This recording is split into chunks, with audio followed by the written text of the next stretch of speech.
नमस्कार. मी Somnath More, partner of service solar industries, director of Ishwar gallery industries private limited. मित्रांनो, आपण एका महत्त्वाच्या मुद्द्यावरती आज चर्चा करणार आहोत. तो मुद्दा आहे सोलरचं फायनान्शियल अनालिसिस. म्हणजेच शासनाची जी काही आता सबसिडीची स्कीम आहे, प्रधानमंत्री सूर्यघर मुफ्त बिजली योजना, आणि या योजनेचा लाभ घेत असताना सिस्टमला लागणारा खर्च किती येतो आणि त्यासाठी जे काही फायनान्शियल बजेट आपल्याला बसवायचं असतं तर ते कशा पद्धतीने आपण बसवणार आहोत, तर त्याच्याविषयी थोडक्यात आपण माहिती जाणून घेणार आहोत. मित्रांनो, साधारणपणे सर्वसामान्य ग्राहकांना 3 किलोवॅट पर्यंत सिस्टम लागते. आता याच्यामध्ये 3 किलोवॅट सिस्टम मध्ये तुमचं वाचणारं जे वीज बिल आहे ते साधारणपणे 5,000 रुपये राहतं. आता 3 किलोवॅट साठी साधारणपणे येणारा खर्च हा 1,80,000 पासून 2,10,000 येतो. याच्यामध्ये तुम्ही कोणत्या कंपनीचे पॅनल बसवता, कोणत्या क्वालिटीचे पॅनल बसवता, मटेरियल मध्ये कोणतं स्ट्रक्चरचं मटेरियल वापरता, यानुसार प्राइस थोडीशी व्हॅरी होत असते. आता याच्यामध्ये प्रामुख्याने आपण आपल्या पद्धतीने काय सांगतो ग्राहकाला, की बाबा 0 इन्व्हेस्टमेंट मध्ये म्हणजेच 0 रुपयांमध्ये सोलर देत असतो आपण.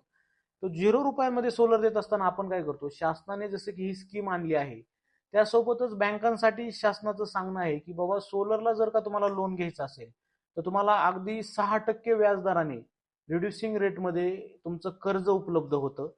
आता 6% व्याजदराप्रमाणे जर आपल्याला बघायचं झालं तर आपण पूर्ण नॅशनलाइज बँकांमध्ये हे कर्ज करत असतो. आणि याच्यामध्ये ईएमआय जो येतो तुम्हाला तो साधारणपणे 2,1800 ते 2,200 रुपये या दरम्यान येतो. म्हणजे सपोज 2 लाखाचं तुम्ही लोन मारताय तर त्या दरम्यान ईएमआय येतो. आपण काय करतो, जे काही सिस्टमची प्राइस आहे त्याच्या अगेन्स्ट 10% जे काही मार्जिन मनी घेतो, तर ते मार्जिन मनी हे आपण सबसिडीच्या अमाऊंट मधनं कव्हर करतो आणि राहिलेल्या उर्वरित अमाऊंटचं आपण बँकेमार्फत लोन मारत असतो. आता लोन केल्यानंतर ग्राहकाला बसणारा ईएमआय हा साधारणपणे 1,800 ते 2,200 या दरम्यान बसतो, पण परिणामी त्याचं वीज बिल मात्र 5,000 रुपयांचं वाचतं.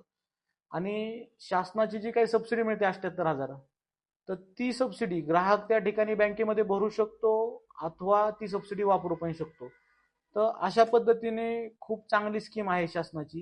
0 डाऊन पेमेंट मध्ये आपण लोकांना त्या ठिकाणी सोलर बसवून देतो. तर जास्तीत जास्त लोकांनी याच्यामध्ये सहभागी व्हावं आणि शासनाची जी काही स्कीम चालू आहे त्या योजनेचा लाभ घ्यावा. तर धन्यवाद.